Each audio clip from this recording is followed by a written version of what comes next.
Mistérios do Mundo, estamos ao vivo. A gente bater aquele papo saudável, aquele papo tranquilo. E sabadão, né? Muita gente aí tá no lazer. Mas como eu prometi, né? Uma live às terças, quintas e sábados. Terças e quintas eu prometo às 6h30, sem falta. Mas aos sábados, às vezes eu vou ter que adiantar um pouco, entendeu? Para as 3h30, 4 horas da tarde. Então aguardar aí o pessoal chegar.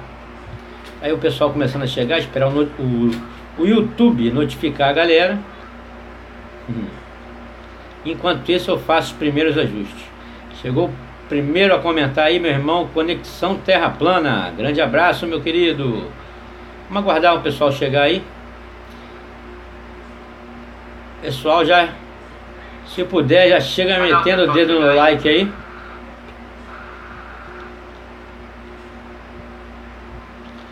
Se puder, já entra metendo o dedo no like. Aqui é uma live, né, pra gente falar um pouquinho, né? Falar um pouquinho sobre algumas dúvidas sobre a Terra plana, né, que muita gente tem, muita gente chegando nova. Maria Gomes, boa tarde, querida. Então, muita gente tem algumas dúvidas, principalmente quem está chegando agora. O que eu percebo é que tem muita gente chegando nesse assunto agora, entendeu? De uns tempos pra cá. E a gente já está aí nessa batalha há algum tempo, e às vezes a gente tem preguiça, né, de responder certas coisas, porque já foi tão maçante, já foi respondido de tantas formas, e às vezes a gente tem um pouco de impaciência. Valeu, Maria Gomes. Então às vezes a gente tem essa impaciência de responder as coisas das pessoas. Então resolvi abrir essa live nesse sabadão, o pessoal está aí no momento de lazer, para poder a gente esclarecer essas dúvidas, né, na medida do possível. É claro que eu não sei todas as respostas, é justamente o que a gente está buscando, resposta para várias coisas. O que a gente sabe na realidade é que a Terra não tem característica nenhuma de ser um globo, né? Isso a gente tem certeza. Agora, e a gente já tem, procuramos avançar na medida do possível e das possibilidades. A gente tenta avançar, a gente tenta buscar respostas que muita gente quer. Então o objetivo é esse, né? A gente está aí nessa luta, né, incessante, em busca da verdade. Então, uma dúvida interessante que muita gente tem é sobre as crateras de impacto.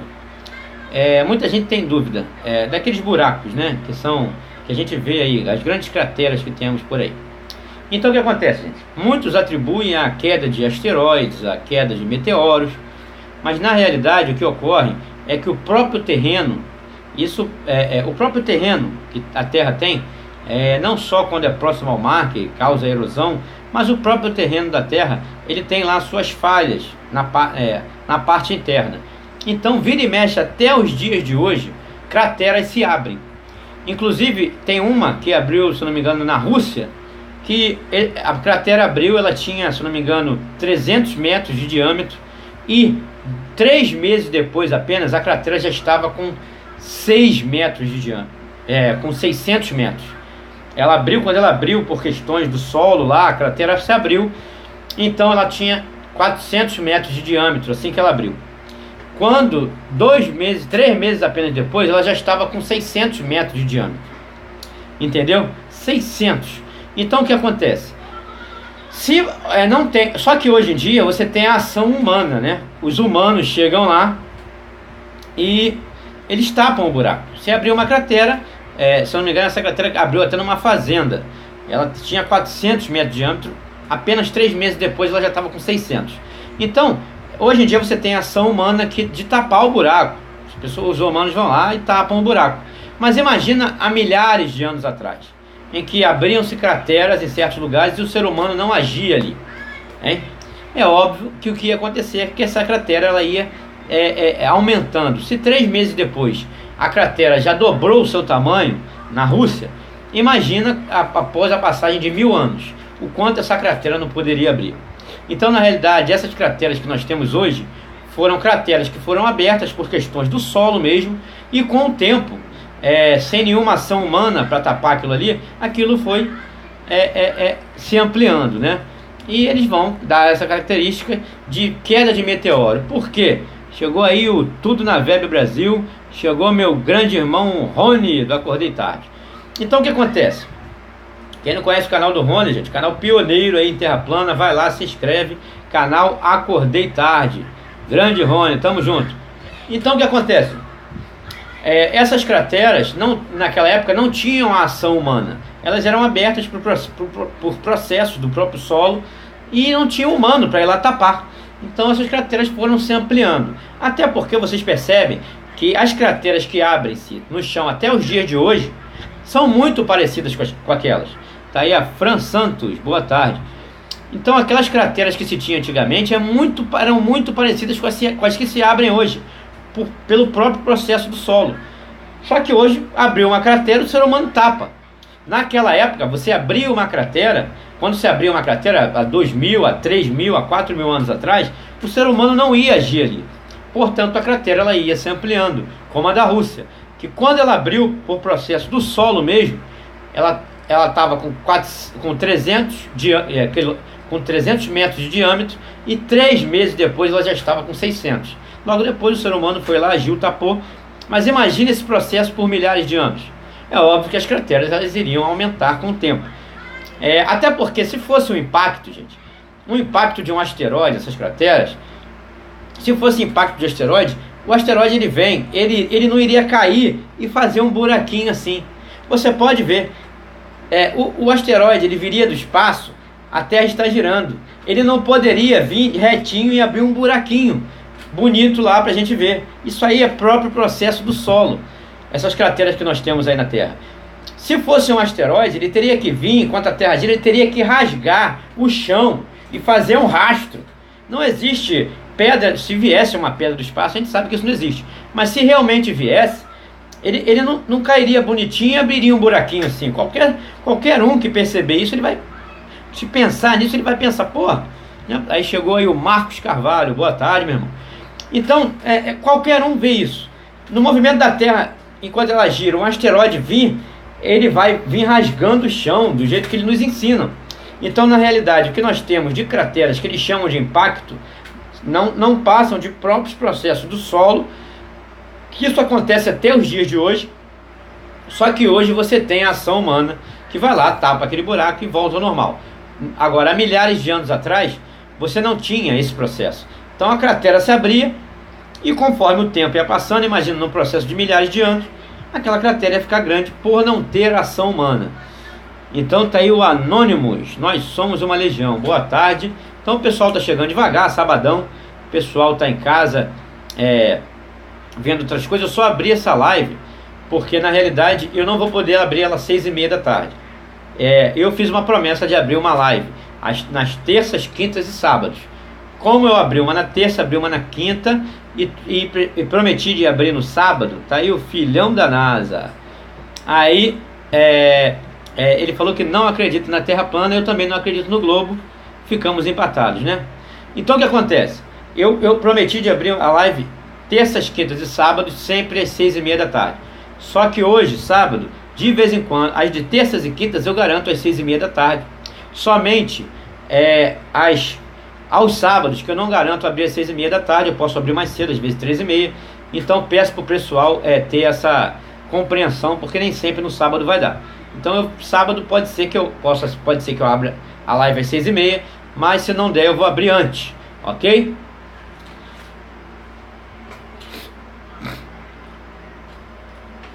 E aí Ibrahimovic está falando, cratera tem a ver com placas tectônicas. Pesquise sobre a falha de San Andrés. É impossível terem uma terra plana. Bem, Ibrahimovic, eu não vou acreditar nas suas palavras, porque sobre placas tectônicas, eu vou confiar, por exemplo, na palavra do Dr. Afonso, porque ele é um geofísico e doutor em sismologia. Então, o cara pode ter milhares de geofísicos por aí. Agora, com doutorado em sismologia, nós temos poucos. Então, eu acredito nas palavras do professor Afonso. Se você quiser saber sobre placas tectônicas, vai lá no canal do professor Afonso que ele te explica como funciona, entendeu? Então, mais ou menos isso. Eu não vou na onda de qualquer um. Eu vou na onda do especialista, né? E principalmente um especialista que não esteja ligado aí a só repetir o que passaram para ele. Então, eu vou na onda dos especialistas que eles têm aquela visão do que, não só do que eles estudaram, não só do que eles evidenciam, não só das experiências que ele pode praticar, e também que ele não tenha rabo preso com nenhum órgão, com nenhuma coisa, né? Então, sobre placas tectônicas, vai lá no canal do professor Afonso, que é doutor em sismologia, que ele vai te explicar que não é bem assim do jeito que te contaram, né? Então, eu não vou acreditar em qualquer coisa, né? A gente tem que ir no especialista, né? Então é mais ou menos assim que funciona o nosso trabalho. A Terra plana, ela não é baseada em teoria, ela não é evidenciada em cálculo matemático, ela é evidenciada na própria experiência em si, né? Do que você pode observar, do que você pode mensurar, não do que você apenas repete o que aprendeu, entende? Então é mais ou menos por aí. A Terra plana se baseia nisso, entendeu?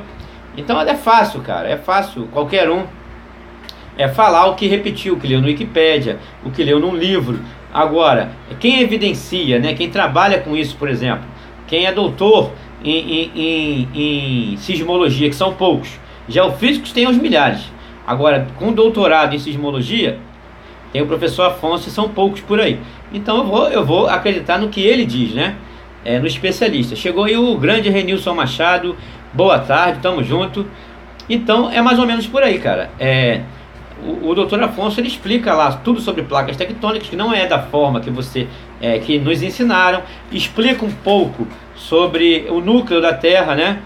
Que tem a viscosidade mais ou menos como a água, né? Eles nos ensinam que é feito de ferro e níquel, mas todas as experiências sismológicas, eles apontam para um material que é viscoso como a água. Então eu vou acreditar em quem? No geofísico, que é doutor em sismologia, eu vou acreditar em qualquer um. Então fica difícil, né?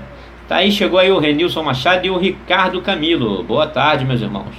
Então, como eu vinha dizendo, eu prometi, Gacef, chegou aí agora, chegou aí o Lu Savieiro. Olá, boa tarde.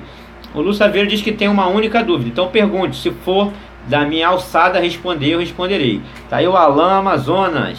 Boa tarde. As viúvas, boa tarde, bota as viúvas para correr. É isso aí, a não ser que desrespeitar, né? Eu deixo, se tiver que questionar qualquer coisa, eu deixo aí. Mas se eles realmente desrespeitarem, a gente é obrigado a passar o cerol.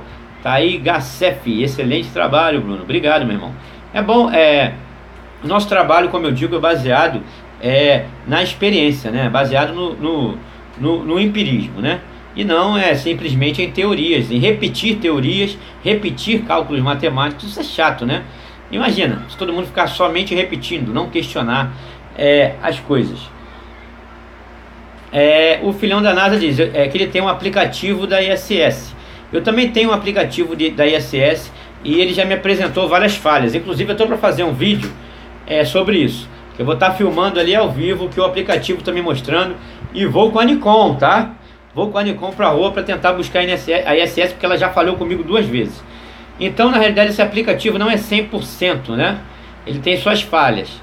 Então, para eles colocarem lá um avião em grande altitude, seja lá qualquer coisa, um avião não tripulado, que passe rapidamente, né? Ainda mais quanto mais alto tiver, mais rapidamente ele passa. Então fica muito fácil ludibriar, se de vez em quando ele errar, né?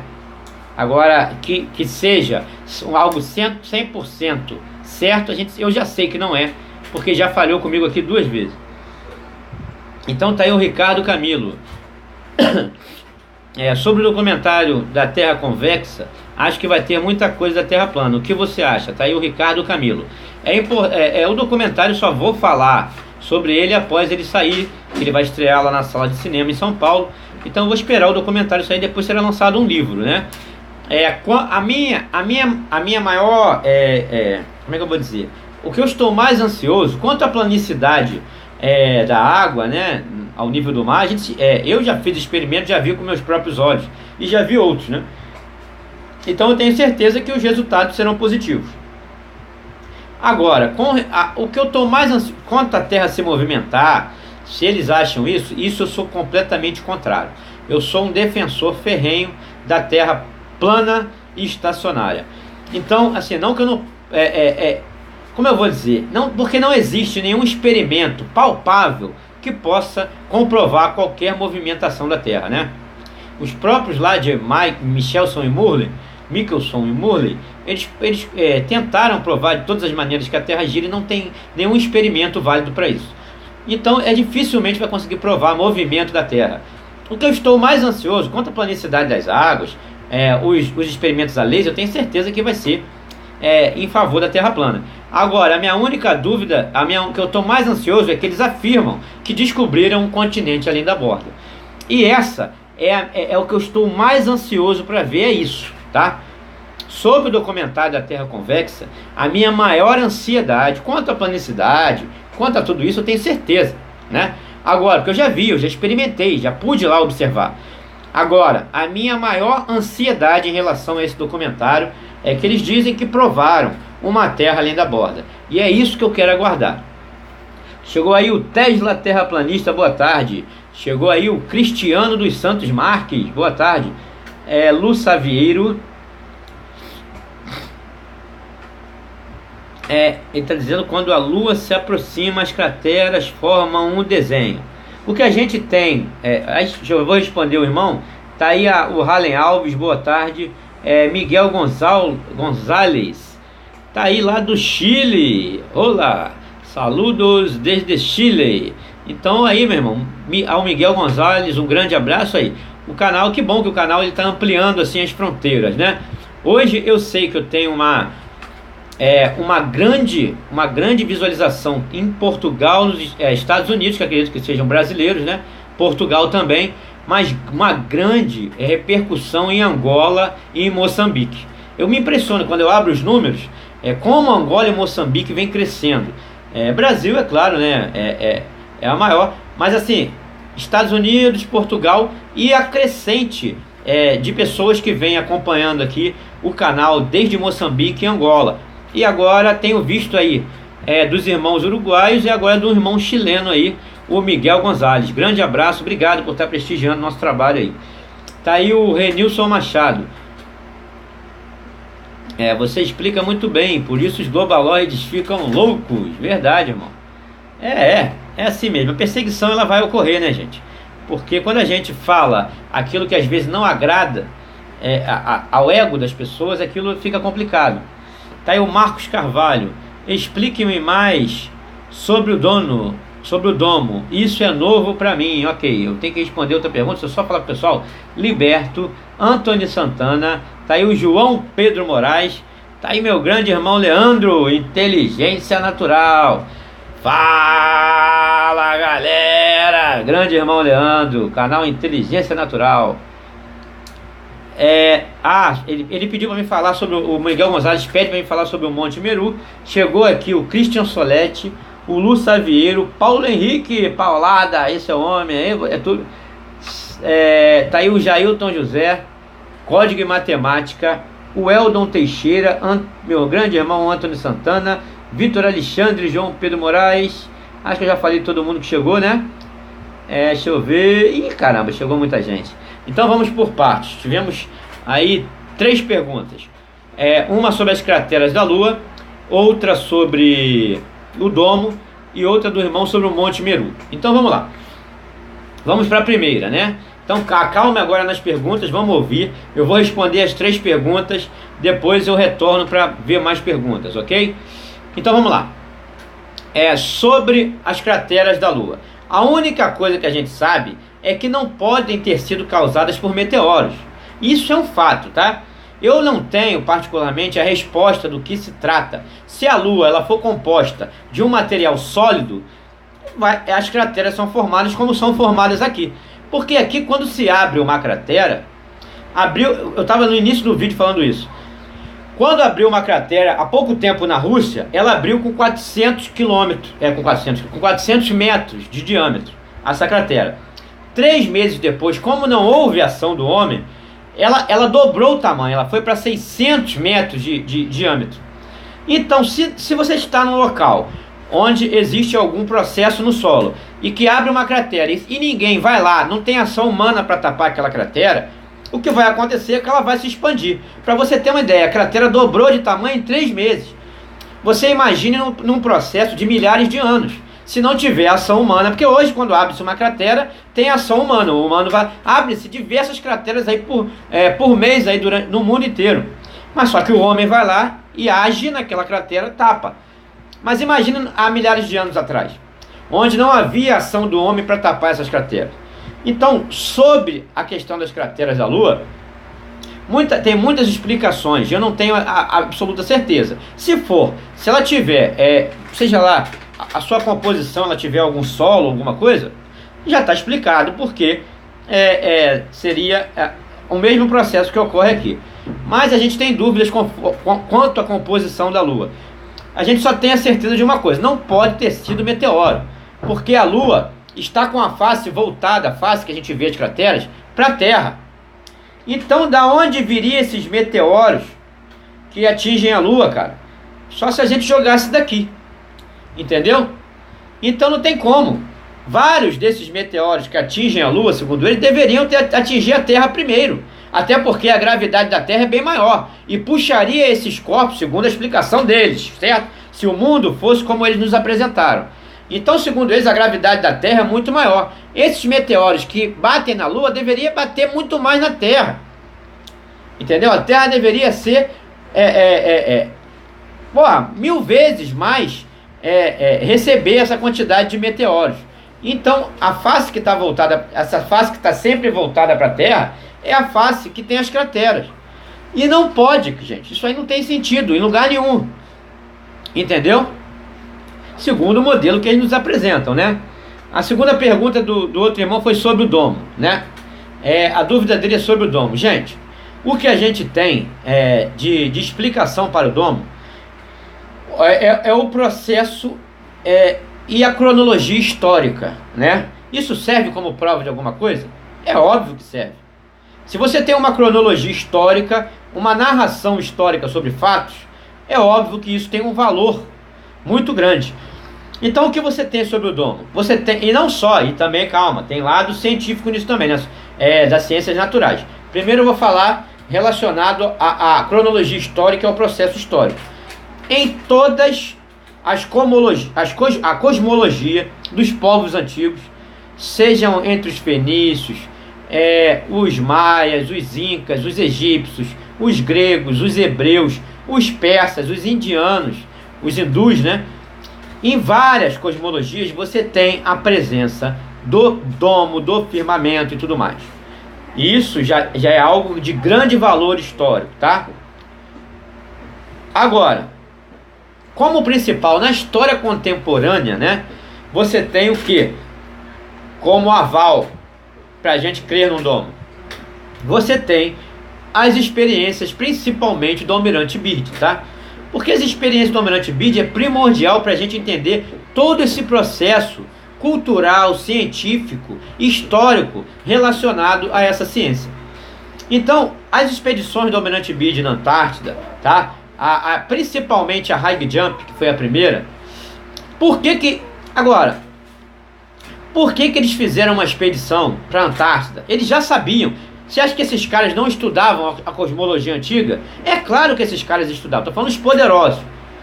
Por que eles enviaram uma expedição do Almirante Byrd justamente em 1946 para a Antártida? Gente, o mundo estava com os olhos virados para a Segunda Guerra Mundial. Era o fim da Segunda Guerra Mundial.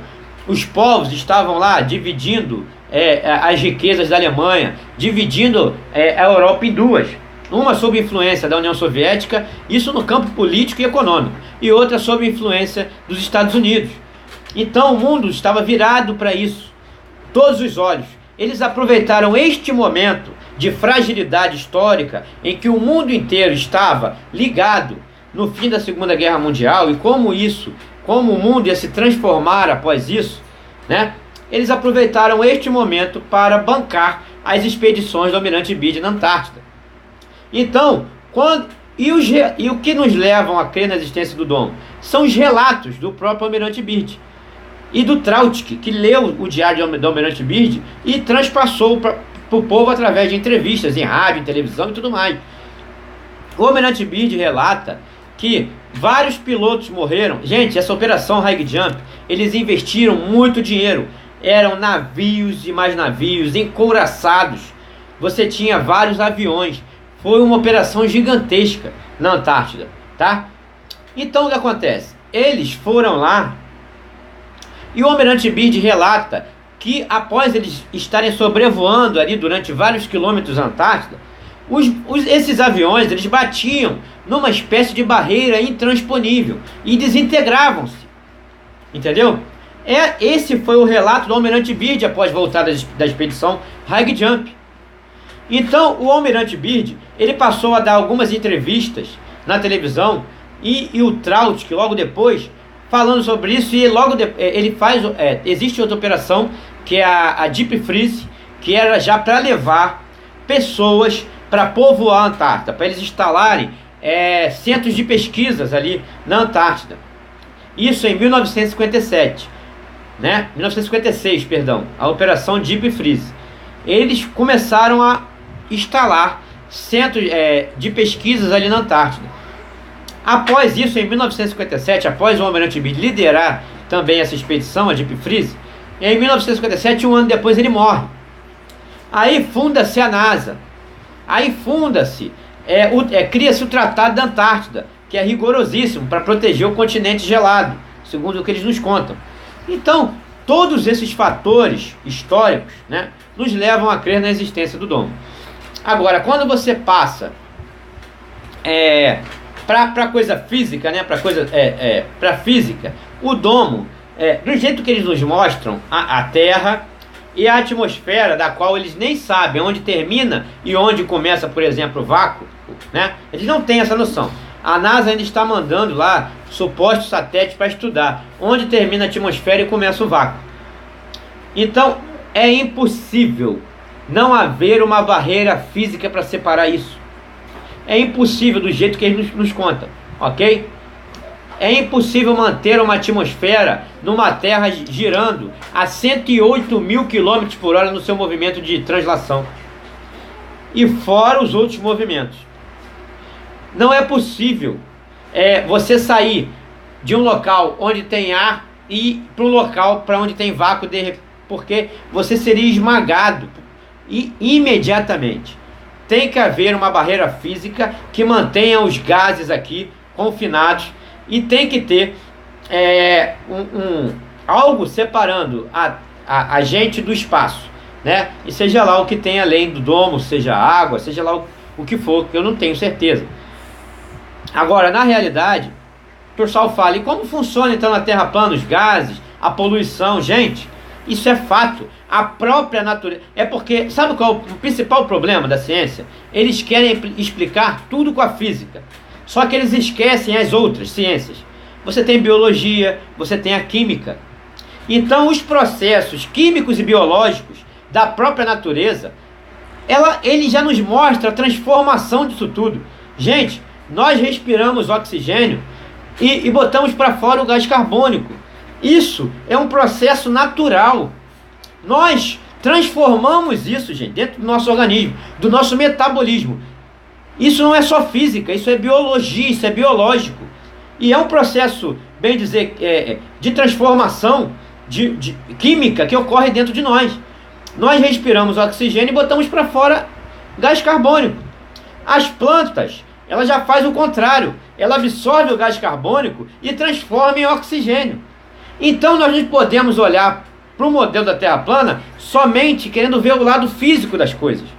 Entendeu? Existe todo um processo também químico, biológico e natural que a gente pode ver e experimentar, que corrobora que a gente possa estar assim num ambiente fechado e que todos esses processos fazem com que os gases e tudo se transformem ao nosso favor. O que não pode, porque para eles falam, como que vai se compor? Vocês estão num ambiente fechado. E eles também estão. Eles se dizem estar num ambiente fechado. Quando eles querem explicar a inércia, eles dão um exemplo de um carro fechado com uma mosquinha voando, não dão? Então é essa pergunta que eu faço. Vocês estão num ambiente fechado ou não estão? A atmosfera é um ambiente fechado ou não é? Não é fechado, é isolado. Conversa fiada. Conversa fiada. É a mesma coisa. Entendeu? Então vamos lá. Quanto a pergunta do irmão do irmão chileno, foi sobre o Monte Meru. Eu já fiz um vídeo completo falando sobre o Monte Meru, sobre um local que nós temos exatamente na parte central, é porque eu não lembro o nome do vulcão agora, tá? Que nós temos um vulcão lá, e é impressionante, eu já mostrei nesse local como é atividade elétrica e magnética, cara. Nas montanhas, os raios, ali próximo, né? Não naquele local em si. O que temos naquele local, que eu mostrei, é uma ilha ela é protegida por militares, tá? Principalmente noruegueses. Essa ilha, ela tem uma estação militar que é protegida por soldados noruegueses, onde tem um vulcão. E ali em volta das ilhas, em volta, você tem uma atividade elétrica e magnética fora do comum. Eu já fiz um vídeo, gente, tá aqui no canal, Terra Plana Monte Meru. Vai lá ver que eu digo o nome da ilha, eu digo o nome do vulcão, digo, se eu não me engano, são soldados noruegueses que defendem aquela ilha. E tem uma atividade magnética e elétrica incrível em torno daquilo ali. Eu mostro tudo isso no vídeo. É porque o irmão chileno me perguntou, mas eu não estou com esse material agora para me lembrar o nome da ilha, o nome do vulcão, o nome das ilhas em volta, para mostrar essa atividade elétrica e magnética que tem lá. Então eu peço para o irmão ver o meu vídeo Terra Plana Monte Meru, que eu estou explicando tudinho o nome da ilha. Se eu não me engano é o exército norueguês que toma conta, tem uma estação militar lá. Então não é qualquer um que pode chegar lá também não. Vamos lá, vamos ver se tem mais perguntas. O Antônio Santana está dizendo assim: os foguetes se apagam e dizem que entraram em órbita. Como apagou, caiu. Verdade, é isso aí mesmo. Na hora que eles se apagam, gente, gente, não tem história de dizer que o foguete ele está pegando a órbita a 15 km virando o bico já. Isso é história, não tem como. Todas as análises de foguete, de lançamento que eu faço aqui, a 15 km o foguete já está virando o bico, ok? Então não vem com essa de pegar a órbita a 15 km de altitude, que isso aí é conversa fiada. Tá aí o João Pedro Moraes, Código em Matemática, o meu irmão Leandro, Christian Solete, tamo junto, Miguel Gonzalez, Mazola Sá, chegou aí meu irmão Mazola, tamo junto. Chegou o Ricardo Camilo, chegou o Gacef, Paulo Henrique, Paul, deixa eu ver se chegou mais alguém, Vitor Alexandre,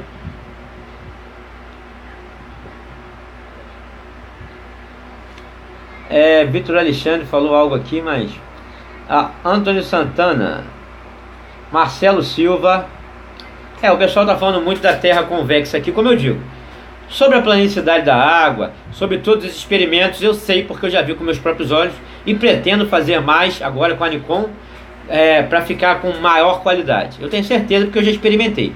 Agora, a minha ansiedade é em relação ao continente além da borda que eles dizem que encontraram, e eu tô aqui ansioso para ver isso.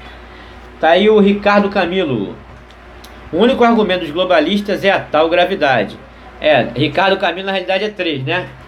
Meu irmão Ricardo Camilo. São 3 argumentos: gravidade, inércia e kkkk.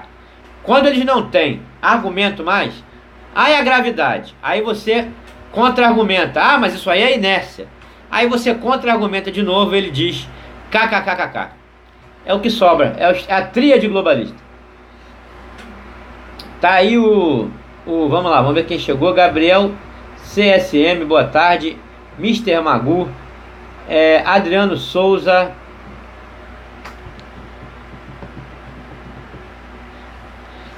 o Adriano Souza perguntando sobre as identidades com prazo de validade até 2023. O Brasil é o país da burocracia, né, cara?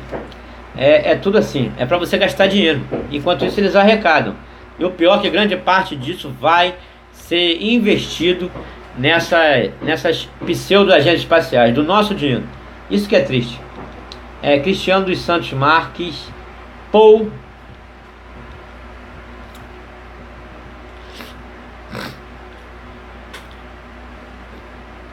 o Paul está perguntando, me respondam essa dúvida: alguém perde se acreditar que a Terra é um globo? Bem, gente, muita gente faz essa pergunta, né? Não estou dizendo que perca nada, não estou querendo dizer isso, mas eu não me conformo de algumas pessoas pensarem assim: não muda nada se a Terra é plana, amanhã eu vou trabalhar, parará. Então tá bom, cara, você vai ser enganado, seus pais foram, seus filhos irão ser, e tá tudo certo, né? Se você foi feito de idiota, de babaca, tá tudo legal, amanhã você vai trabalhar. Então é por isso, né, que o mundo é do jeito que é. Porque o ser humano, ele aceita muito, ele aceita muito que ele simplesmente engole, né? Ele não tem nem a característica de mastigar para poder engolir o que passam para ele. Então, se você é enganado sobre o formato da Terra, você pode ser enganado sobre qualquer coisa. Enquanto sua vida tá legal, tá tudo certo, né? Enquanto você tá legal, tudo maravilhoso. Mas a hora que começar a vir problemas, né? Você vai falar, caraca, eles me enganam sobre o formato da Terra, eles me enganam na política, economia, educação, filosofia, religião, e você vai ver, mas aí já é tarde, né?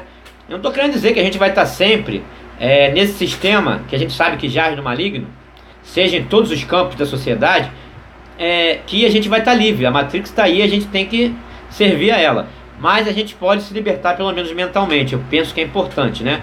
Até para a gente se relacionar com as outras pessoas, né?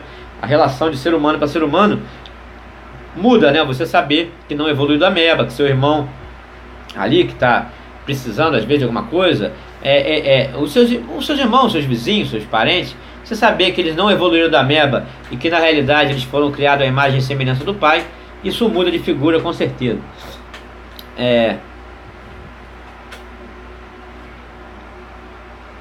Tá aí, vamos ver quem chegou. Chegou mais alguém?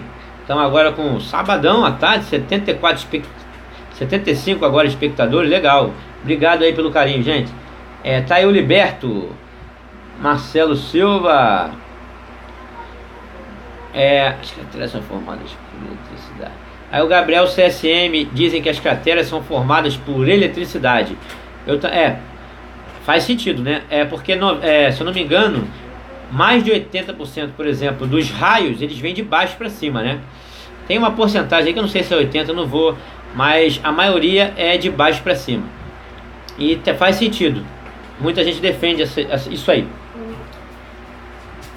Aqui na Terra, no caso. Na Lua não, na Lua é outra questão, né? Mas muita gente defende também essa questão de dilatação térmica, né? Eu não sei, eu não tenho certeza ainda. Tá aí o Milton TP, grande irmão lá do grupo do Fernando. Terra Plana Brasil exclusivo, grande Milton TP. Aí o Paulo Henrique pergunta se os meteoros foram arremessados da Terra para a Lua. Verdade. SPCE. Puta que pariu. O SPCE tá falando, e as imagens feitas ao vivo pelo Elon Musk quando enviou um carro? Cara, eu já vi, eu mostrei aqui do que a NASA é capaz de fazer com CGI. E aquele do carro Tesla foi um dos mais toscos que eu já vi na minha vida. Eu mostrei aqui também quando o carro estava a uma altitude de 131 km, mostrando ali na telemetria o carro a 131 km de altitude. Ele mostrava uma curvatura maior do que a da ISS a 400 km. Então é óbvio que aquilo ali foi um dos maiores fakes, uma das maiores enganações que teve um motivo especial. Porque a Tesla, ela teve um prejuízo no ano passado de 675 milhões de dólares. Então, como esse carro ficou na mídia, né? E com certeza esse ano a Tesla vai recuperar esse prejuízo após uma propaganda dessa que o Elon Musk fez, né? Mas daí acreditar que ele mandou o carro para o espaço, aí é preciso, né, ser muito inocente, né, meu irmão? SPCE.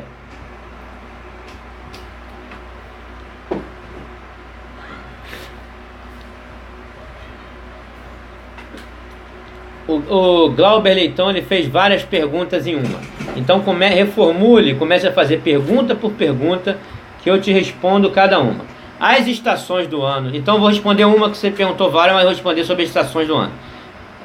Então, como o objetivo aqui é esse, então vamos lá. Na Terra plana, preste bem atenção. Para falar de Terra plana, você vai ter que se despir de tudo que te ensinaram até agora, no modelo do globo, né? Então, na Terra plana, o Sol não está a 150 milhões de quilômetros. O Sol não é do tamanho que nos ensinaram. O Sol não é composto pelo que nos ensinaram. Então, tem toda a Terra plana tem uma característica bem diferente da do globo. Entendeu? Então, como funcionam as estações do ano? Muito simples. Na Terra plana, você tem o Polo Norte no globo. Na Terra plana é o centro. Ali você tem o círculo, né, ártico. Depois você tem o Trópico de Câncer. Depois a linha do Equador. Depois o Trópico de Capricórnio e o Círculo Antártico, que vai ser as bordas do planeta. Então o Sol, ele percorre 3 desses trópicos: o Trópico de Câncer, a linha do Equador e o Trópico de Capricórnio. Quando ele está no Trópico de Câncer, ok?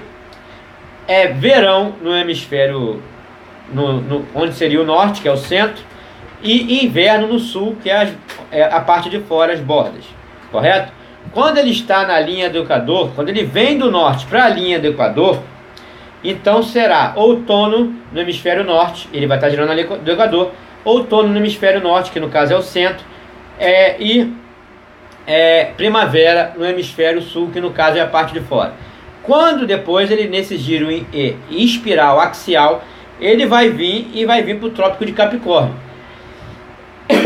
Ele vai vir para o Trópico de Capricórnio. Quando ele estiver no Trópico de Capricórnio, será verão no hemisfério sul, que no caso é a parte de fora, aqui o nosso caso Brasil, será inverno no hemisfério norte, que no caso é o centro. Isso explica bem, por exemplo, a diferença, as estações do ano na Terra plana, explica bem a diferença de característica, né, dos polos. Aqui no polo norte, você tem uma média anual de temperatura de menos 15 graus. No polo sul, você tem uma média anual de menos 50. Então, no polo norte, quando chega o verão, você tem uma explosão de vida. Você tem fauna, você tem flora, diversos animais, vegetações, né? Aquelas florestas temperadas. Você tem aquela vegetação de conífera, né? Então você tem todo uma fauna e uma flora no hemisfério norte, quando chega o verão, e que no hemisfério sul você não tem. Em polos que deveriam ser iguais, até porque eles giram, né, segundo o movimento do globo, eles recebem a mesma quantidade de luz do Sol o ano inteiro. Mas você vê características muito diferentes entre os dois polos. No sul, você só vê pinguim e gelo. Entendeu? Então o que acontece? Essa diferença no globo não faz sentido. Até porque no movimento de translação da Terra, né, ela recebe a mesma quantidade de luz o ano inteiro. Então o que acontece? Por que na Terra plana faz mais sentido? Porque o Sol, ele, por exemplo, o Sol, é claro, ele é responsável por várias coisas, em liberar elétrons livres, por exemplo, na ionosfera. Isso aí qualquer um pode pesquisar, não precisa falar. A sua intensidade também é responsável, por exemplo, pelo processo que a gente conhece como fotossíntese. Então o Sol ele tem uma responsabilidade, não só nos processos físicos, como químicos e biológicos. Então o que acontece? Como no Polo Norte é mais curta, o Polo Norte, o centro é mais curto na Terra plana, né? Porque o Trópico de Câncer é um pouco menor, a linha do Equador é um pouco maior e o Trópico de Capricórnio é maior ainda. Então o que acontece? Quando ele está no Trópico de Câncer, você vê que ele está levando mais vida, não só aos que estão acima da linha do Equador, mas também ali para o Polo Norte. Agora, porque é um espaço menor para ele percorrer. Quando ele está no Trópico de Capricórnio, que é onde ele levaria vida para o Polo Sul, para a Antártida, ele não consegue levar tanta vida assim, pelo fato, estou falando não é que dê a vida, o Sol dê a vida a ninguém. Estou falando em relação aos processos químicos, físicos e biológicos que são característicos dele, né? Mas para haver vida existem milhões de fatores, não é só o Sol, né? Então vamos lá. Quando ele está no Trópico de Capricórnio, ele vai ter que fazer uma velocidade maior para poder percorrer todo o processo no mesmo tempo que ele faz no Trópico de Câncer. Por isso ele não vai ter tempo de fazer as coisas que ele faz, por exemplo, nos outros trópicos, que ele tem um caminho menor para percorrer. Portanto, na Terra plana, as estações do ano, e inclusive a característica dos polos, faz muito mais sentido do que no modelo da bola, né? Então, vamos lá. Deixa eu adiantar aqui, gente, senão eu já perdi completamente o fio da meada aqui, tô longe. Vamos lá. Tá aí o... Vamos lá, Roberto da Silva Nascimento. Brunão, nunca desista. Obrigado. Aí tá aí o grande Christian Solete falando. Acabou com o argumento globaloide, eles riem. É sempre assim, não tem argumento, é kkk. É incrível, cara. É porque é assim mesmo, cara.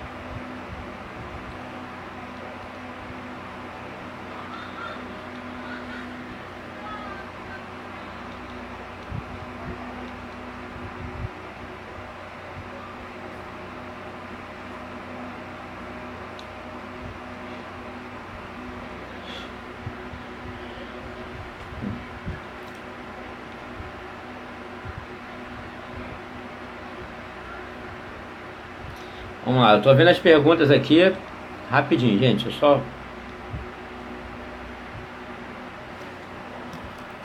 Oh, meu Deus, que lento.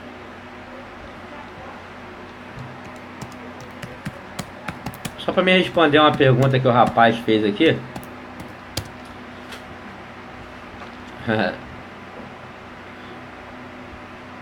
O rapaz fez uma pergunta, eu vou responder ele aqui, porque eu preciso de um material aqui para responder a pergunta dele. Tô pegando aqui, peraí. Só não tem como compartilhar a terra, tá? A tela. Bem, o Barqueiro, o Barqueiro o nome dele? Ele falou assim, então explica a floresta amazônica e o Saara, ambas na linha do Equador.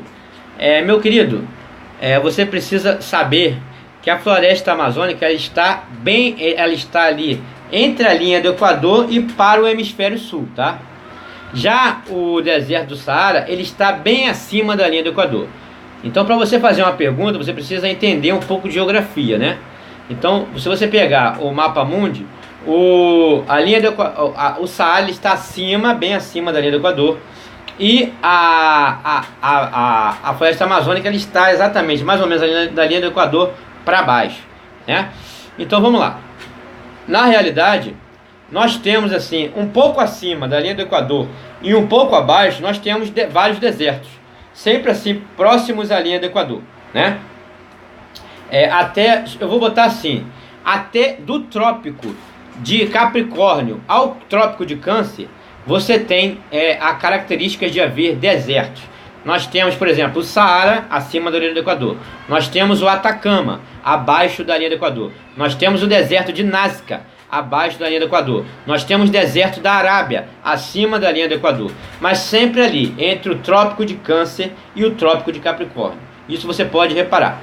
O que é diferente é a temperatura anual desses desertos. E depois eu vou fazer um vídeo sobre isso, tá? A temperatura média nesses desertos, ok?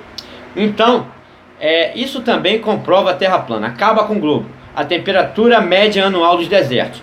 No hemisfério sul você tem Atacama, você tem o deserto de Nazca, você tem o deserto da Austrália, tem alguns desertos na Austrália e em Angola, ok?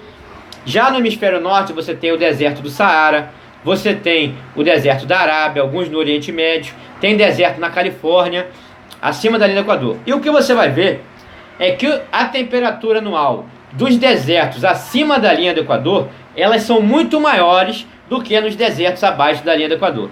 Por que acontece isso? Se a Terra, o Sol, libera a mesma quantidade de luz para a Terra o ano inteiro. Por quê? Que os desertos acima da linha do Equador, eles são bem mais quentes em temperatura anual média do que dos desertos abaixo. Justamente porque o Sol ele percorre um menor trajeto no trópico de Câncer e um maior trajeto no trópico de Capricórnio. Então, até para isso, até os desertos, eu vou fazer um vídeo sobre isso, trazendo a temperatura média dos desertos, e vocês vão perceber a diferença, só explicado numa Terra plana, ok?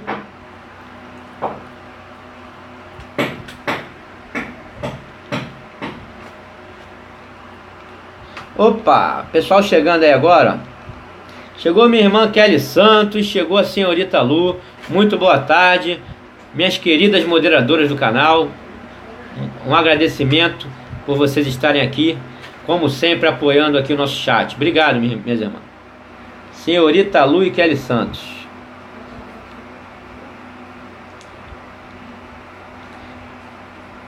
Tá aí o Fernando Vila. Tá aí o cara irritado. Tá aí o terraplanando na terra.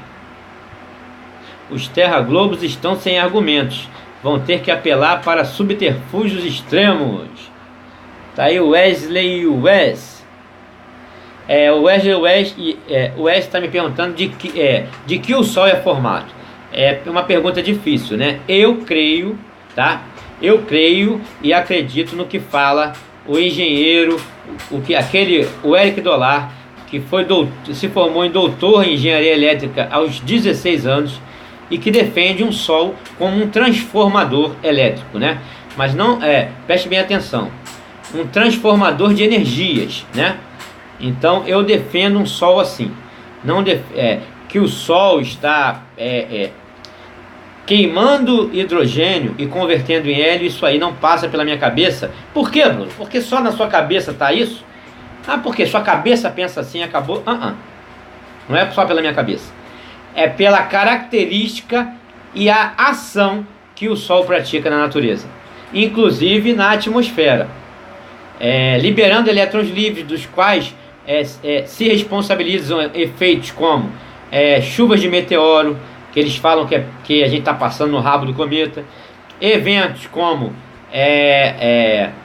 efeito Sprite, tudo são, inclusive o que a transmissão, né, que a gente espelha lá na ionosfera para nos dar o sinal hoje em dia de mais de 300 GHz. Isso tudo é o Sol que faz, liberando o que? Elétrons livres, transformando aquela camada da atmosfera em quê? Numa ionosfera composta de íons, elementos químicos eletricamente carregados. Então eu defendo um Sol elétrico, um transformador de energia, e que é responsável por várias questões, tanto físicas, químicas e biológicas, aqui na nossa Terra, né? Tá aí o Wilton Reis, grande irmão. Bruno Soares, tamo junto. Zedark, deixa eu ver aqui, Zedark Calgod.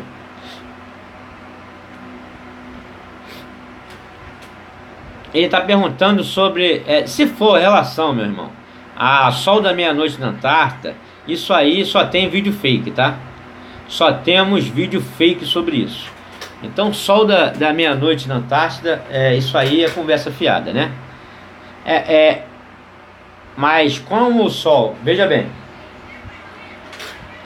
por que vamos lá, isso aí é bem explicado o que ele perguntou. Por que na Lapônia fica às vezes sem noite? Isso é a maior prova, né, da planicidade da Terra. Porque o Sol, quando está no Trópico de Capricórnio, que é aqui o hemisfério sul, no caso onde fica a Lapônia, ele percorre um caminho maior, entendeu? Então é claro que ele não vai ter como levar sua luz o tempo inteiro ali em certos lugares. Então na Lapônia, como você disse, às vezes fica à noite, agora Sol fica sem noite não, isso aí não.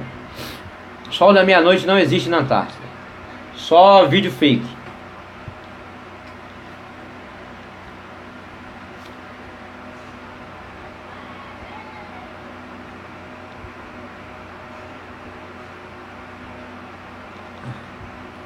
Deixa eu adiantar aqui, gente, senão me perco todo. Tá aí a Rosa Lúcia, chegou agora. Boa tarde, minha irmã, menina mulher. Boa tarde. O Anjo da Noite está aí também. Vamos ver quem mais está. Deixa eu tentar acompanhar por aqui.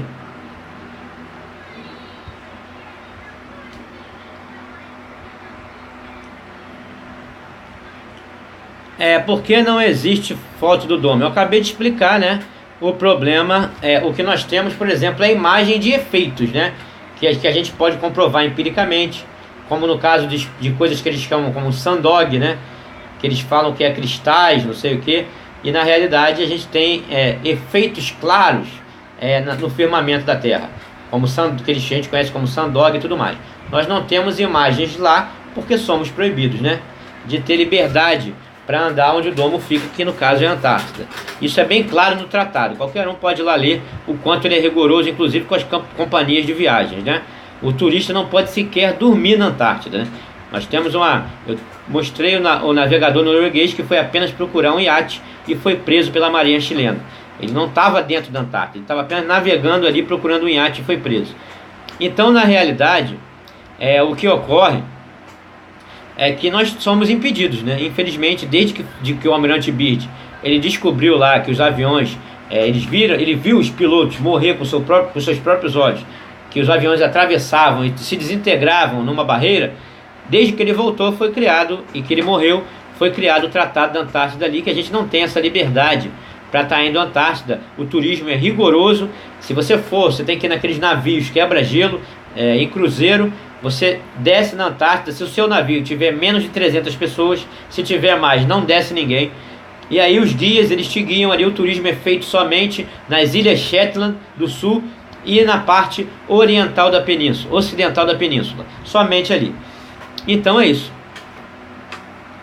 Não tem como, né, tirar foto do domo. A gente só tem algumas características de eventos que a gente vê e que a gente pode até experimentar aqui.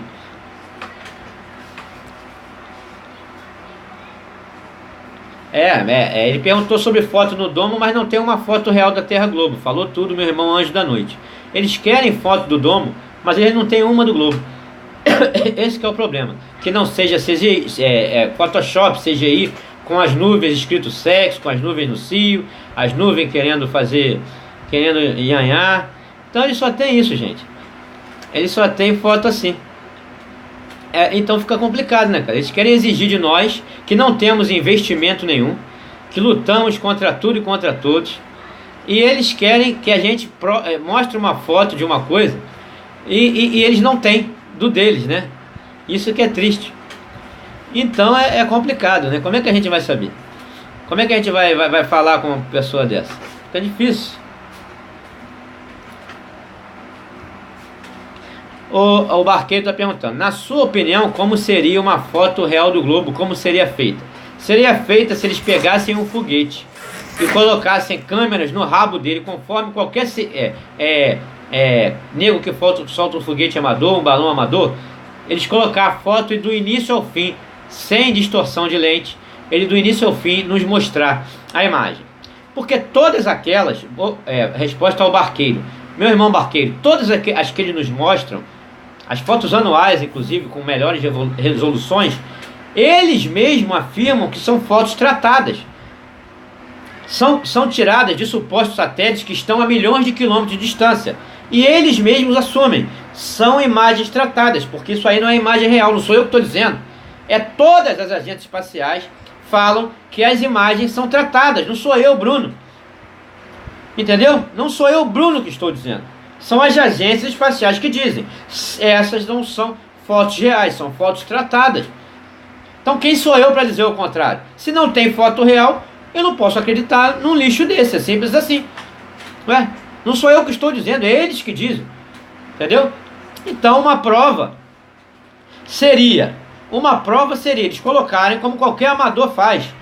Eles colocam uma câmera e filmam do início ao fim o foguete subindo e a Terra lá com uma câmera sem distorção, né? Não como a do carro Tesla, que a 131 km apresentou uma curvatura maior do que na ISS 400. Aquilo ali você já vê que é farsa na cara. Não precisa nem ser, entendeu? Muito rapidamente você vê que é farsa, que é fraude. Dá pra ver o CGI, mal composto ainda, mal feito. Então é isso. Enquanto não tiver. Existe esse cargo, o Wilton Reis lembrou bem. Quem faz as fotos são os designers de planetas. Existe isso. Design de planeta. Inclusive tem um ex lá que saiu e falou que era tudo compilado em Photoshop. E as próprias agências não mentem, elas falam. As imagens não são reais, são tratadas. Acabou. Quem que eu vou dizer? Vou discordar? Se eles mesmos falam.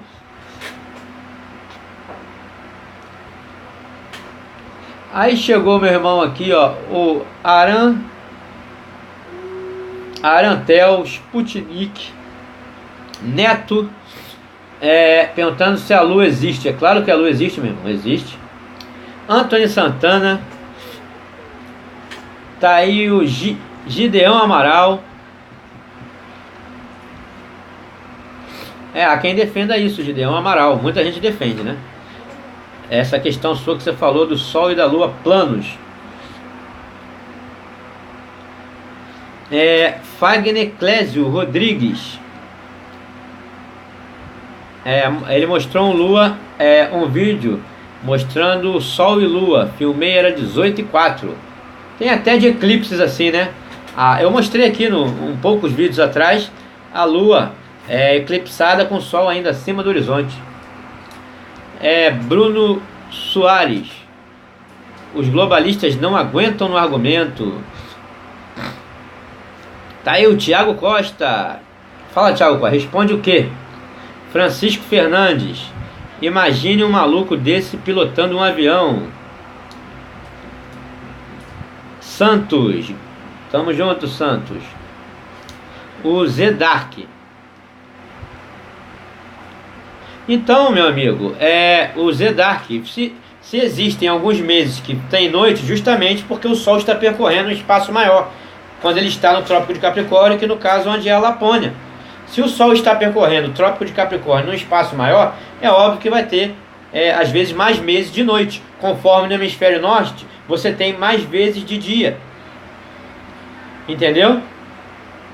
No sul vai ser o contrário, você tem mais meses de dia, né? E no norte você vai ter mais meses no sul você vai ter mais meses de noite, e no norte você vai ter mais meses de dia.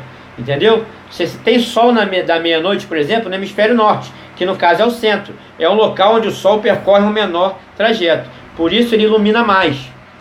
Entendeu? Então você no hemisfério norte, que é o centro, como ele percorre um menor caminho, você vai ter lá dias sol da meia-noite, você vai ter dias que vai ter sol o dia inteiro.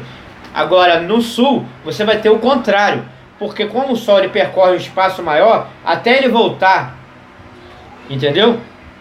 Até ele voltar aqui, por mais que ele tenha que acelerar, vai ter dias que vai ter noite, entendeu? É isso que eu estou falando, em algumas épocas do ano. Entende? É isso que eu quero dizer.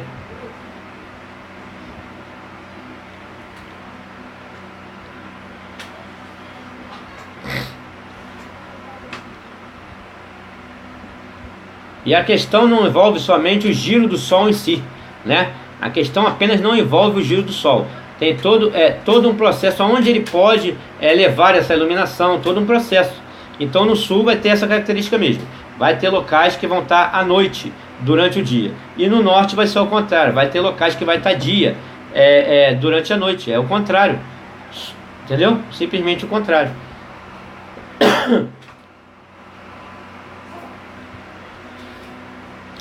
Cooper Game, como você consegue afirmar que as imagens de empresas como a NASA são editadas em Photoshop? Não sou eu que digo, são eles mesmos. Eu acabei de responder essa pergunta. Não sou eu que digo, é a própria NASA que diz que a imagem não é real, é tratada. Quem sou eu para discordar? Não sou eu que estou dizendo, não. Todas as agências espaciais, quando tiram fotos daqueles satélites a milhões de quilômetros, a foto não é aquilo que te mostram. Eles tratam as imagens. É simples assim, com o Photoshop. São eles que afirmam, não sou eu.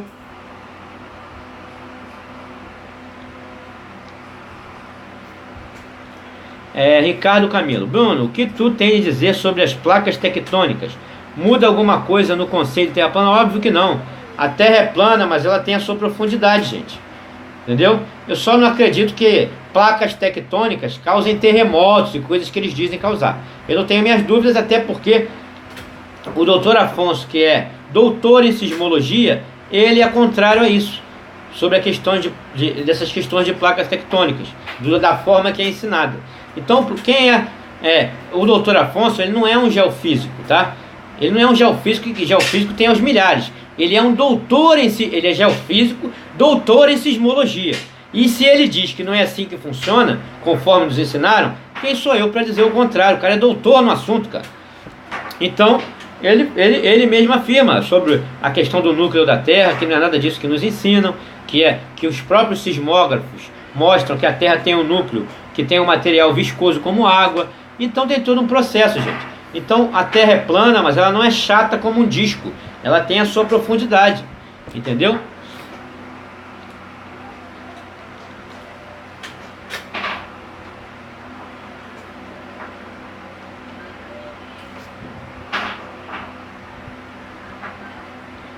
Kleber Coimbra.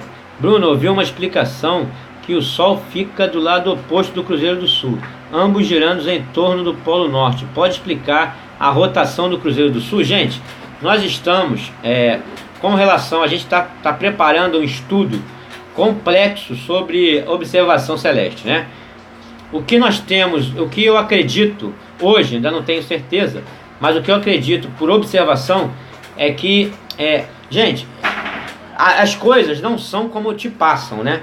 Tudo tem um nascer e um se pôr. É isso que as pessoas não entendem.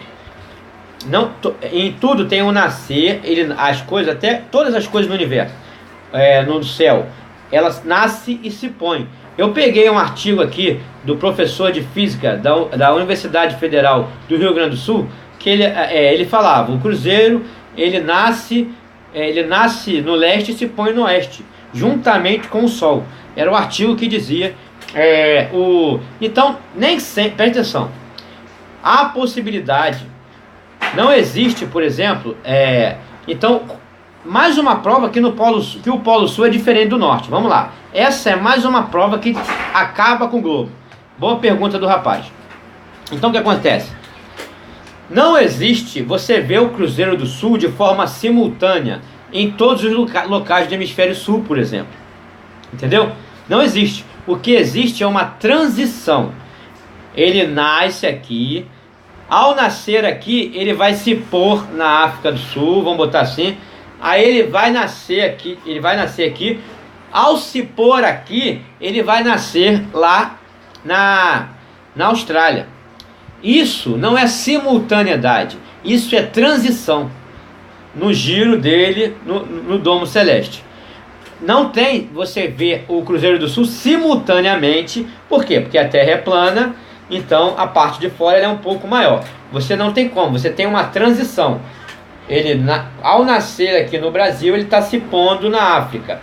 Ao se pôr no Brasil, ele está nascendo na Austrália, né? Na Terra plana, isso é bem explicado. Tanto que não tem simultaneidade. O que você tem é uma transição de observadores que vão observar o Cruzeiro do Sul. A Sociedade Astronômica Internacional, ela diz isso. O Cruzeiro do Sul não pode ser visto de todos os locais do hemisfério sul. O que pode existir é uma transição. Agora, no hemisfério norte, você tem constelação, por exemplo, como Ursa Maior. Ursa Maior, ela pode ser vista em todos os locais do hemisfério norte simultaneamente. Entende a diferença? Por quê? Porque o hemisfério norte aqui ele é menor, gente. Entendeu? O hemisfério norte é o central, é o centro. Por isso, Ursa Maior, ela pode ser vista simultaneamente em todos os locais. Coisa que o Cruzeiro do Sul, como na Terra plana ele é maior, a parte de fora é maior, não pode ser visto. No máximo, você vai ter uma transição. Então, já mais uma prova de que os polos não se assemelham, ok? De que os polos não têm essa semelhança. É bem diferente o Polo Norte do Polo Sul, portanto, a Terra não pode ser uma bola com dois polos iguais, né? Vamos lá. Vamos adiantar aqui, gente, porque senão eu me perco todo.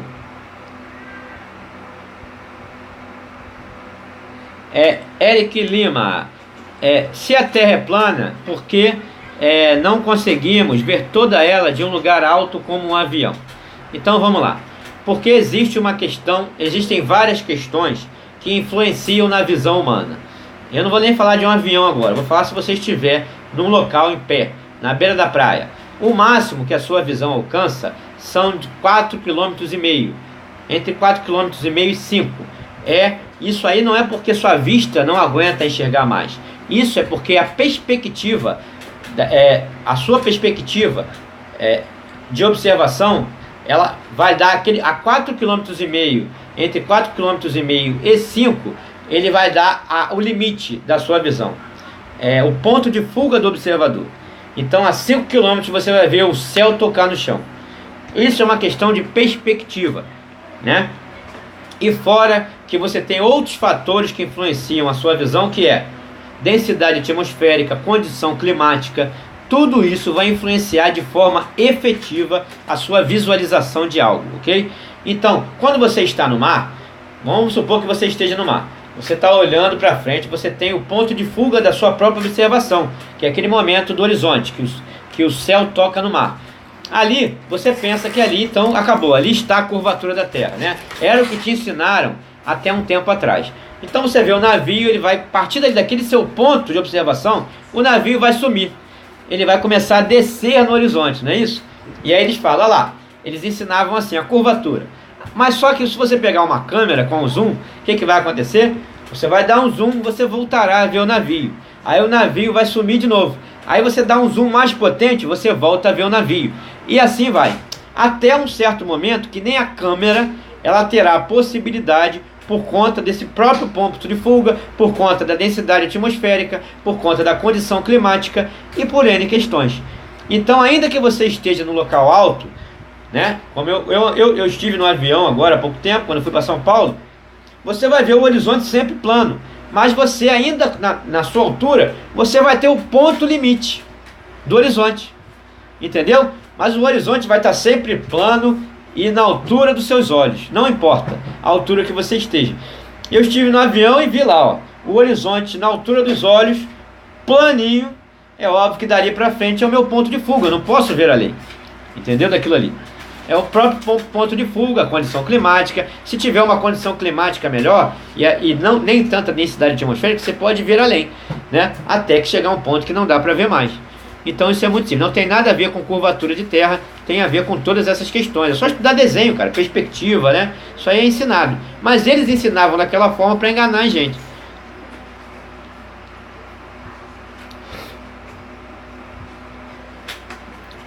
O astronauta está perguntando, se a Terra é plana, deveria dizer polo central e polo externo.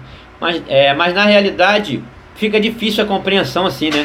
Porque a gente fala polo norte e polo sul para facilitar a compreensão. Mas no caso, na Terra plana seria mais ou menos isso aí, polo central e polo externo, no caso, né? É isso mesmo. Extremo não, poderia ter até extremo também, externo, extremo.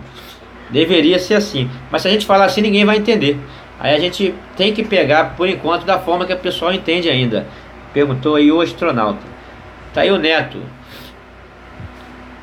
Neto perguntando como funcionaria a gravidade, se é que ela também existe. Então, na Terra plana não existe gravidade. Nossos estudos e questionamentos, a gravidade ela não existe. O que nós temos é a densidade dos corpos, né? Densidade e flutuabilidade dos corpos, correto? Então você tem, por exemplo, se a Terra é plana, você tem simplesmente o que está em cima e o que está embaixo, né? E toda a matéria ela tem a sua densidade. Então, se você tem algo que é mais denso do que o ar, ele tende a descer. E se você tem algo que é menos denso do que o ar, você tende a subir, correto? Então, por exemplo, se você pegar um balão de gás carbônico e encher com seus pulmões, botar ele no chão, ele vai ficar ali no chão, porque o gás carbônico ele é um pouco mais denso do que o ar que nós temos aqui, da composição do ar, que aí tem vários aqui em volta de nós, né?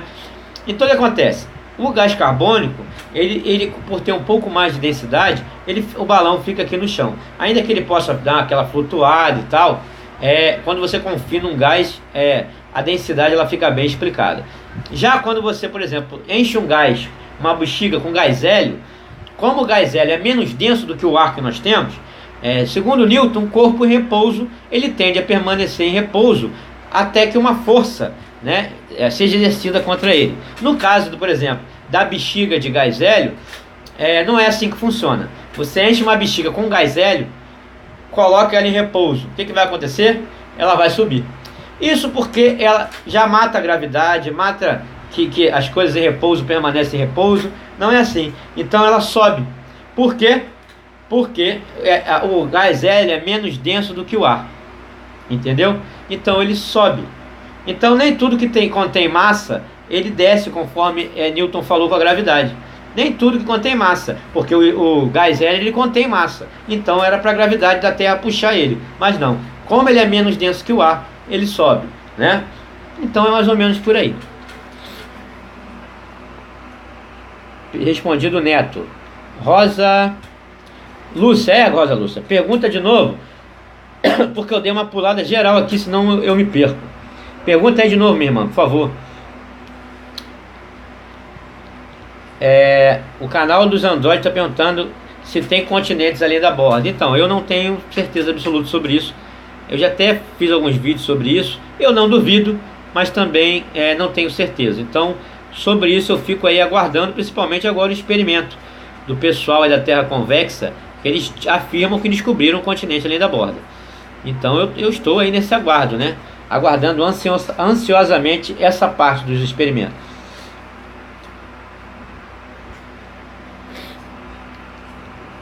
Kleber Coimbra, valeu, meu irmão, tamo junto. Menina Mulher, Flávio Bastos. O Cruzeiro do Sul não pode ser visto, por exemplo, ele pode ser visto durante a noite aqui, no Brasil. Não na Austrália, por exemplo, junto não. Só depois que ele se pôr aqui, ele vai nascer na Austrália. Transição, simultaneidade não. Com certeza não, resposta ao Flávio Bastos. Tá aí o Anthony Santana. Sigma Octante invisível, verdade. Sigma Octante é uma estrela invisível, né? Que dizem estar ali que gira juntamente, igual como funciona com a Polaris, né? Mas não é da mesma forma. As constelações que estão no sul não funcionam como as do norte, como eu dei exemplo do Cruzeiro do Sul e de Ursa Maior. São funcionamentos diferentes. Lucas Lins. Deixa eu ver se a Rosa Lúcia já me perguntou, porque ela falou, e minha pergunta? Já perguntou de novo, irmã? Tá aí, minha irmã Clarissa. Tamo junto aí, minha irmã Clarissa, esposa do Leandro. Grande abraço para vocês, para esse belo casal. E um grande abraço pro neném também, né? Pro bebê. Grande abraço, irmã Clarissa. Aí tá aí, a Rosa Lúcia não perguntou aqui ainda.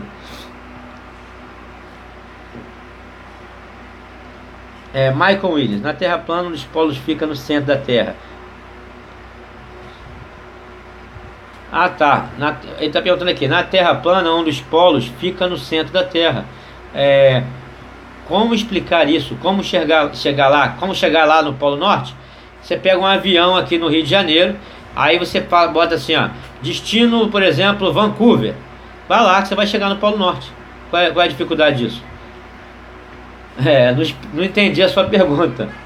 Você quer aí, você pode pegar até um ônibus mais para dentro, pro território aquele território Yukon, né? Lá para dentro do Canadá. Você pode pegar aí depois um barco e ir para Groenlândia. Você vai estar no Polo Central. Qual o problema? Não entendi a sua pergunta. Deixa eu ver se a Rosa Lúcia já me perguntou. Ó, pulei tudo de novo, hein?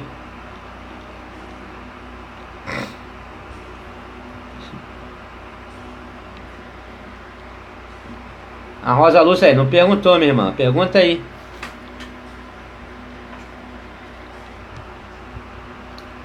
Gente, eu tô chegando lá. O pessoal tá falando que eu tô correndo de pergunta. Tô correndo não, eu tô aqui tentando acompanhar, adiantar aqui, porque é muita pergunta.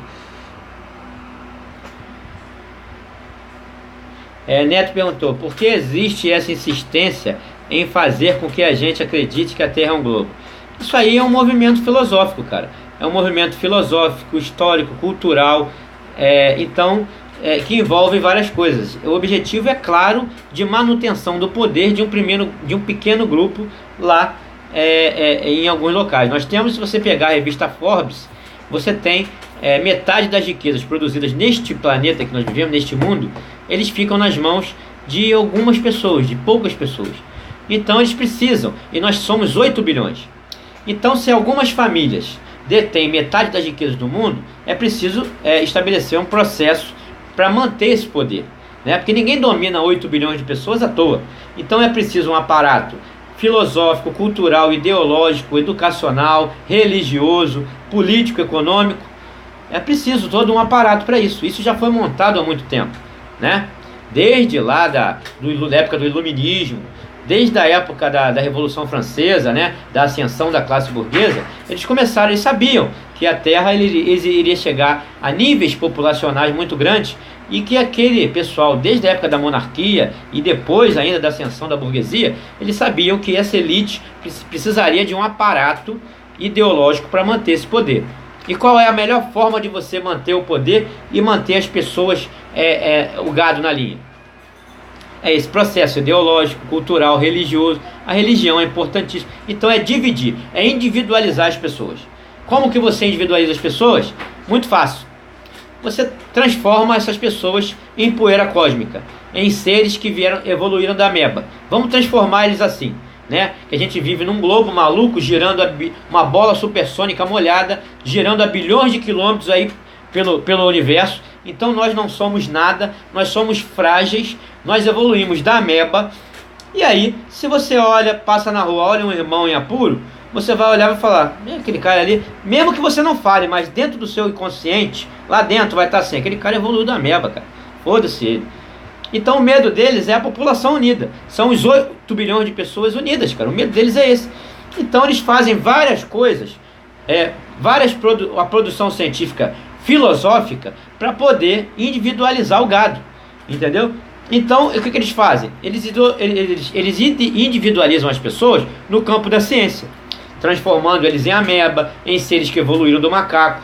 No campo religioso, eles criaram religiões. Um é católico, outro é evangélico, outro é muçulmano, o outro é ortodoxo, o outro é budista e o outro é espírita. Deixa eles brigar. E depois, até no entretenimento, cara, a gente é individualizado. No futebol, um torce para um time, outro torce para o outro, sai na porrada, se mata. É assim, eles fazem de tudo para fazer com que a gente esteja sempre disputando um com o outro, enquanto eles estão lá no topo da pirâmide de poder. E o meio científico é muito importante para isso, né? Então é por isso. Tá aí respondendo o Neto.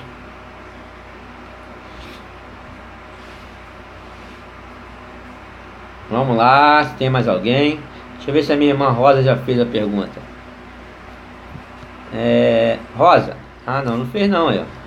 Aí, meu irmão, eu perdi sua pergunta. Tá aí o Jardel José. Acontecimentos finais.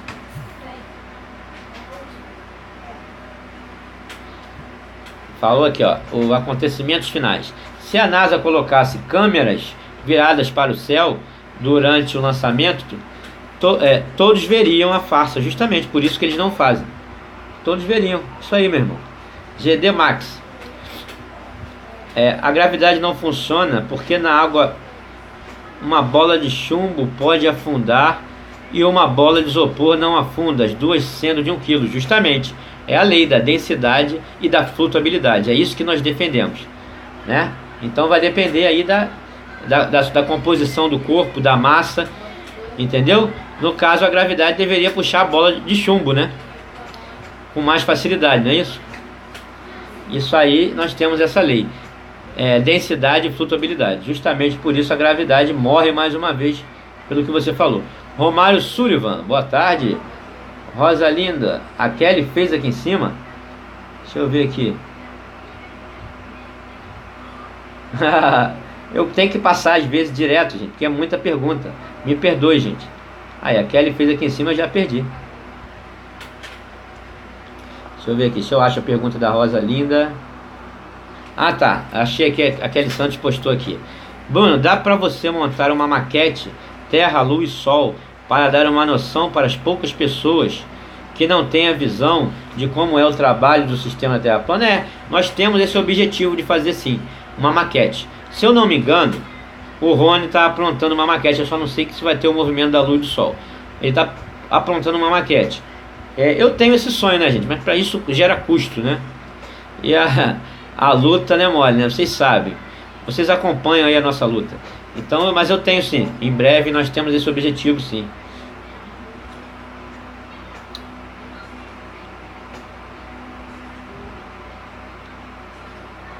Vamos lá. Já respondi aqui a minha irmã Rosa. Obrigado, Kelly Santos, por ter... Igor Luciano, boa tarde. Muita gente chegando agora. Então, gente, deixa eu ver se tem mais alguma pergunta aqui que eu pulei.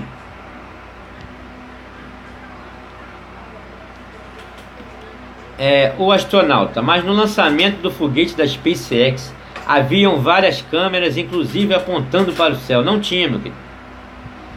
Tinha câmera não. A única câmera que tinha foi quando abriu lá, né? Quando eles cortam, preste atenção, você tem um lançamento do foguete, correto? Você tem lá o lançamento do foguete, e aí eles começam a mostrar lá a telemetria e a altitude do foguete. Ali eles estão gravando daqui. Logo depois, a 15 km, o foguete começa a envergar.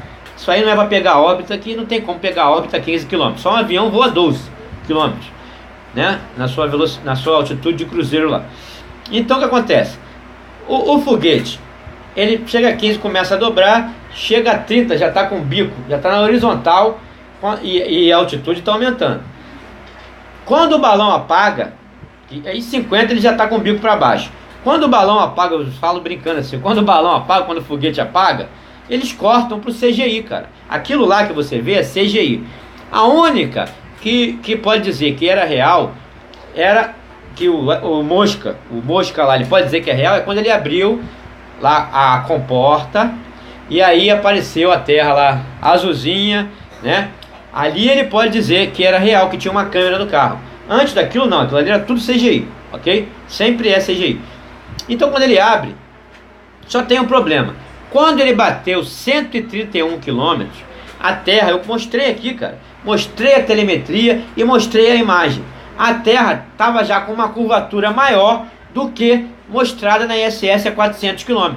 Então você vê que aquilo ali é farsa. Continuou o CGI. Aquela câmera ali também. E o CGI tosco, feio, tá? Do SpaceX. Aquele foi feio. Eu já mostrei vídeo aqui, você vai lá atrás, que eu mostro o vídeo com o CGI que a NASA é capaz de fazer, cara.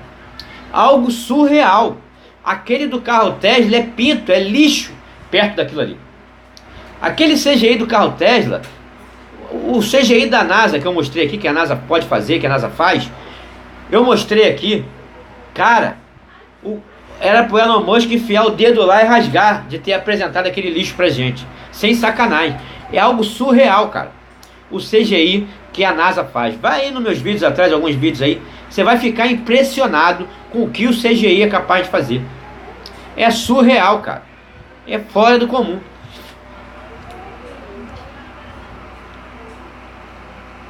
O Barqueiro está perguntando se eu vou publicar algum artigo científico na palestra em Belém. Lá eu vou apresentar a ideia da Terra plana, lá a gente vai falar sobre todos os argumentos. Eu não tenho pressa agora para artigo científico. Como eu digo, a Terra plana não vive-se de momentos eureka, né? O cara acorda hoje, veja bem, a ciência moderna é uma produção filosófica. O cara simplesmente acorda hoje, ele tem um momento eureka. É o caso, por exemplo, quer ver? Do Lamartine. Lamartine era um padre jesuíta que ele acordou um dia e pensou assim: o mundo, olha, eureka, eureka. O mundo era menor do que um grão de areia, explodiu, criou tudo, olha que maravilha. Ei, parabéns, o mundo foi criado assim, de uma explosão. Não tem como experimentar isso. Explosão não cria nada, só destrói. Mas ele teve o seu momento eureka, entendeu? Então o que acontece? O Einstein, ele teve um momento eureka também. O Einstein, olha, não é que a gravidade do Sol distorce o espaço-tempo e desvia a luz de Mercúrio? Eu não quero viver de momento eureka, gente. Eu não quero viver de momento eureka. Terra plana não pode se viver de momento eureka. Terra plana vive-se de comprovação, de experimentação, de muita observação. Ninguém está com pressa aqui de produzir artigo científico para não cair no campo da ciência moderna para ter produções filosóficas. Nós não temos pressa para apresentar artigo científico agora não, tá? Deixa a gente estudar bastante, deixa a gente pesquisar bastante, contra tudo e contra todos, sem investimento de bilhões do governo, como tem as agências espaciais. Deixa a gente aqui na nossa, lutando nessa batalha diária contra a mentira, buscando a verdade. Mas não temos pressa para artigo, porque ninguém aqui tem o objetivo de ter momentos eureka para produzir, para estabelecer produções filosóficas e ideológicas. Nosso objetivo não é esse, ok? Então é isso. Gente, eu queria agradecer a presença de todos. 1h30 de live. Muito obrigado pelo carinho, tá? Eu vou ter que parar por aqui, que agora eu tenho um compromisso. Então é isso, gente, muito obrigado. O canal dos Android está perguntando se o Monte Meru, é a última pergunta que eu vou responder, influencia na rotação do Sol. como o Sol trabalha em confinamento magnético, isso a gente pode experimentar, inclusive, de modo empírico, pode ser sim que ele possa influenciar. Mas eu queria agradecer a presença de todos, tá? Muito obrigado pelo carinho e espero ter respondido as perguntas que eu consegui responder. Se eu não falei seu nome, se eu esqueci de ler a sua pergunta, não tem problema. Terça-feira, 6h30 da noite, já tem outra live. Você retorna aqui, que eu estarei aqui com toda a paciência para responder as perguntas de vocês. Ok? Muito obrigado, gente. Estaremos sempre juntos em busca da verdade. Mistérios do mundo e conteúdo original. É nessa hora que o Globaloid chora e mamãe não vê. Tamo junto, galera.